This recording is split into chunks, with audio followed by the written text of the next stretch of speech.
So there's so much that I'm going to say about this fight, but before I even get into what's going to be a very long-winded video, let me first tip my cap to both Moses Itauma and Filip Hrgovic for stepping up to the plate and making a great fight happen for the heavyweight division.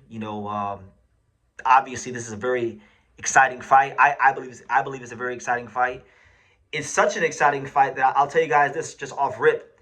August the 29th, come August the 29th, in London, England, at the O2 Arena, my ass will be in the UK. I've only ever been to the UK once. I haven't been to the UK in 7 years. The last time I was in the UK, I was 24. I'm 31 now, so a lot's happened in the world and in my life and in boxing since then. And I've always wanted to go back because I wasn't really happy with my first trip to the UK. It was very poorly planned on my end, and I was very irresponsible going to the UK. But it's a story to tell, I guess. But I want to go back to the UK. And I've always wanted to go to a big fight in the UK.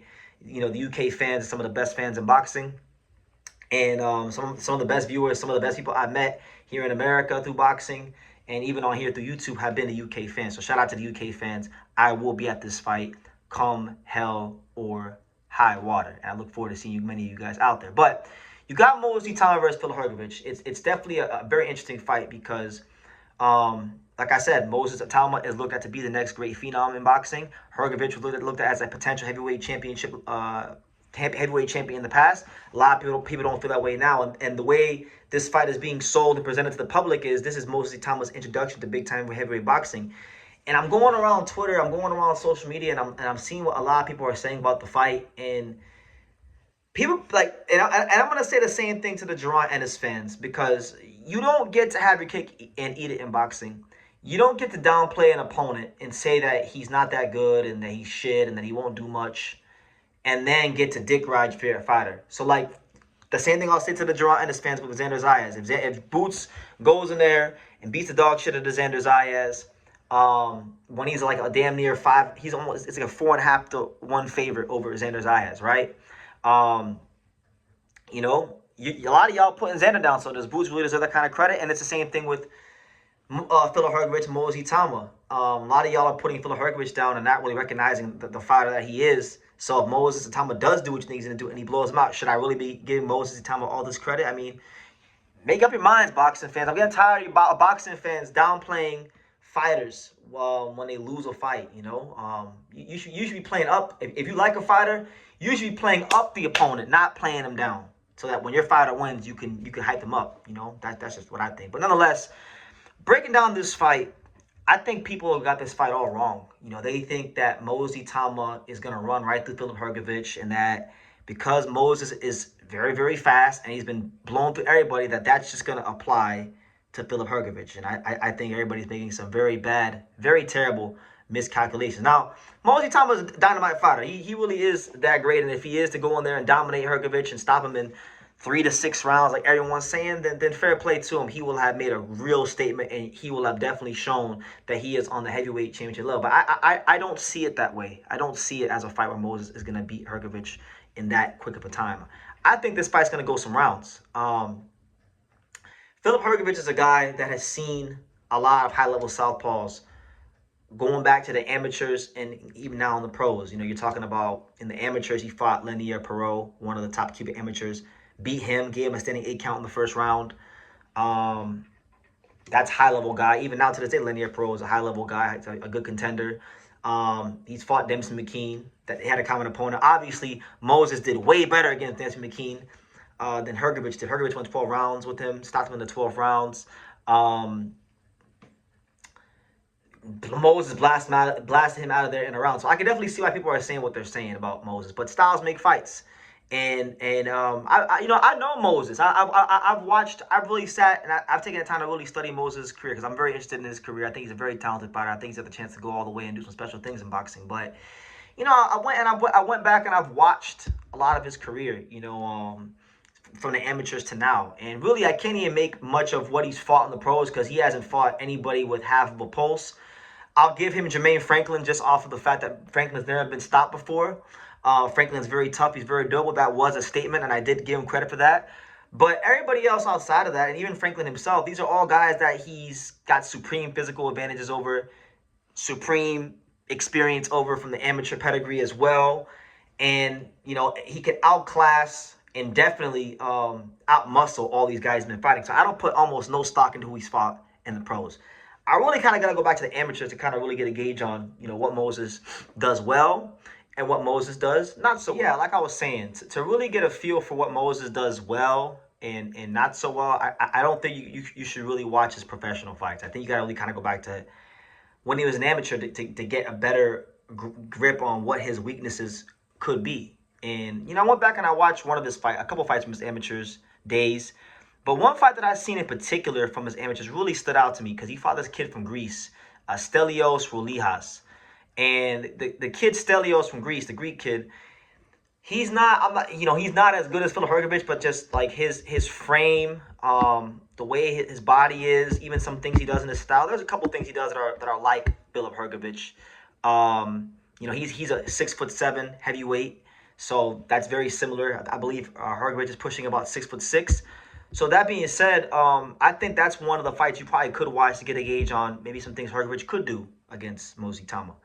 And you go back and you watch that fight. You know, obviously, Roulijas didn't have the skills or the athleticism to do anything with Moses. Moses was the more skilled fighter. He was too sharp, too slick throughout the duration of the fight. But there's moments in the fight where, you know, you see like in the first round, you'll see Stelios kind of close the gap on him. There was a bit of holding and hitting, especially a little bit behind the head. And Moses didn't like that. He was complaining to the ref, right? Which, when I look at fighters and they're complaining to the ref in those kind of instances, I feel like, you know what? You might be strong, you might even be sharp on the outside, but you don't really have those that dog in the pocket, right? So I feel like that right there could be a pathway to victory. And the funny thing is, right, Filip Hrgovic gets criticized all the time for being a fighter that hits behind the head. So, like, again, if he does that in this fight, I would fully expect Moses Itauma to start looking at the ref and complaining, because that's what he showed in his career. In the third round of that same fight, you know, Itauma was on the ropes, and I remember he got pressed by Roulijas, and instead of clinching or trying to, you know, move out the way or anything like that, blocking, you know, he instead like leans forward and it looked like he was trying to draw a foul and maybe get the guy disqualified or something like that. So I don't know. I think Moses has been built the right way by Queensberry. A lot of these guys can't do nothing with him, but this is Filip Hrgovic talking about here. Filip Hrgovic, I think the fight within the fight from his side of things is it's about neutralizing the speed and surviving the initial waves that are going to come out your way and slowing the pace down with Moses, because I think anybody with one functioning eye, let alone two, let alone four eyes like me, you can see that the speed gap between Moses and Filip Hrgovic is as wide as the Grand Canyon, right? That's just calling for what it is. So that's where Moses has an advantage. And anytime these guys exchange, anytime this fight gets out of the second gear, that, in my opinion, would favor Moses, right? So that's why I feel like he has an advantage, and that's the kind of fight he's going to try to fight early on and get Hrgovic out of here. Mind you, Hrgovic is a guy that has suffered some cuts in his career. He gets cut damn near every fight. So if Moses is able to land something flush early on Hrgovic, it's very possible that cut opens. And we know these UK refs are quick to pull the trigger and wave these fights off. So I feel like those are some things that Moses has going in his favor.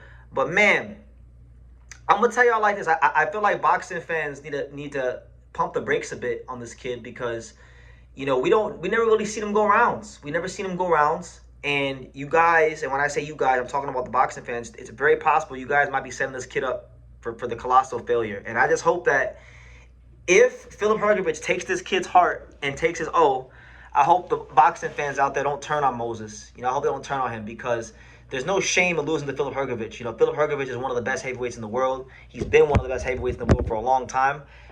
He's been put in tough in his career, you know, and you know, the Dubois fight happened, and truth be told, you know, Dubois was able to get away with a lot of rough housing tactics in that fight, and, you know, he was a better man on the night. But I don't think Moses is going to – I think Hrgovic has learned from that fight, and he understands what this is. Like, Hrgovic understands what this is. He knows it. He said it right here on this channel 2 years ago. He said, look, what the fuck is boxing going to do with a Croatian heavyweight? They want British heavyweights. They want American heavyweights. They want a Mexican heavyweight. Well, they don't want a Croatian heavyweight. So he knows that things are not in his favor, and he's going to Moses' backyard. He's going to the UK. So he understands what this is, and I've always said it, man. From my time back when at Mundo Boxing Gym, I said, look, man, you guys have never seen the best Filip Hrgovic.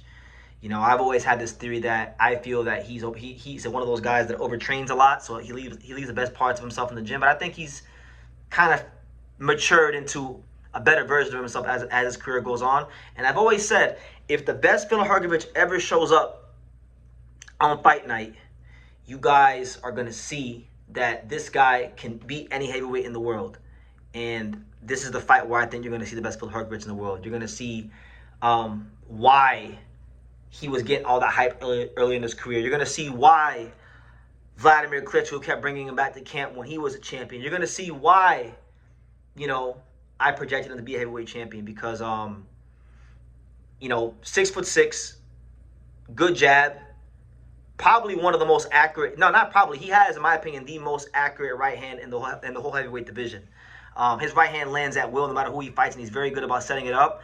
And we know that this is an orthodox versus southpaw matchup, which means that if Hrgovic is able to land that punch here against Moses, that he's going to be in position to have a lot of success in this fight. Now, we've seen Filip Hrgovic get hit by some absolute murderous punches in his career, like Zhili Zhang, like Dubois, like, you know, like Dubois, like Joe Joyce, even though it was on short notice. He's been hit by real punchers, and we've seen Hrgovic's chin stand up to that power. We can't say the same for Moses. All right? We can't. We can sit here and we can say, oh, well, he's just like that. He's just that good. The eye test, this, that, and the third. But the reality is, he's never been taking those deep waters, and he's never had to swim. The motherfucker's always had his floaties on in the kiddie pool. Now he's in the big kids pool with Filip Hrgovic, and we're gonna see if he really has that ability to swim with the sharks, because Filip Hrgovic is a shark. And if Moses Itauma gets pushed past the 6th round, I think this will be a very, very difficult night for him, and I think Filip Hrgovic will take his heart in the later rounds. So I'll just say it like this. Is Moses talented? Yes. Can he box his ass off? Yes. Is he fast? Is he powerful? Yes. But let this fight go past the 6th round and watch what happens to Moses. I'm telling you all that right now. And I'm putting him on a high upset alert. That's why I'm going to the UK. Because I believe it will be potentially a fight where we see a fighter that maybe will be champion one day, but that time ain't coming as soon as you guys think. And I want to be there to tell y'all I told you so when it came to just how good Filip Hrgovic is as a heavyweight. He's always been put in tough. Not always, but, you know, because guys have ducked him. He's having cherry picks. But he's fought real competition, and he showed y'all what's in here. He showed y'all what's here. He showed y'all what's here, and he showed y'all what's in here. He showed the ability to stand at the power, to make adjustments, to win when things don't go his way. He showed you guys the heart of a true champion. Now, Moses, he's shown us the skills of a future champion. He showed us the punch power of a true champion. But he ain't had to show us what's in here yet or what's in here. And it's very easy to look good when things are going your way. What happens when things don't go your way? Can you make adjustments? Do you have the mental fortitude? Filip Hrgovic has answered those questions. Moses has not. So we'll see how it goes. I'm looking very forward to this fight. I will be there. And I think stylistically, it's a very interesting fight. Early on, you got to favor Moses. I think the speed, the power, the way he's able to set up shots, those things do favor Moses early on. But once Hrgovic gets a couple rounds to get a look at that speed, if he hasn't gotten clipped or hurt or isn't cut from one of his eyes, and that fight if he's able to slow the pace down on Moses Itauma, Moses' ass is going to be in some serious trouble. And I'll just leave it at that, man. So I'm going to talk a lot about this fight as it gets closer. I'll probably make 10 videos about this fight before it even gets made. But for any of you out there that just think that this is going to be some sort of stroll in the park for Moses Itauma, and that he might not get exposed by the Croatian sensation, listen, man, he might get exposed by Filip Hrgovic. He might really get his heart snatched in front of all his friends and family in the UK. You know, this might be like Croatia versus versus England in that one match. What was it? They beat Croatia, like, was like 4-1, like 6-7 years ago. So anyway, it might be like that. But anyway, I'll leave it at that, man. I just wanted to come get my thoughts because I haven't liked the fact that people are so quick to anoint Moses Itauma, but then say that Filip Hrgovic ain't shit. So if Filip Hrgovic ain't shit, then why are you anointing him? He ain't proven anything. If Hrgovic ain't anything, then why y'all so quick to anoint him? And it's the same thing I'm saying to the Jerron Ennis fans, right? I think Jerron Ennis versus Xander is a pick'em fight. I think they're both great awesome fighters. I'm giving either guy who wins a lot of credit for the win, but a lot of Boots fans want to downplay Xander, but then anoint Boots, and it don't work like that. So it's the same thing with Mosi Itauma. I'm keeping that same energy. I'll see y'all in the UK.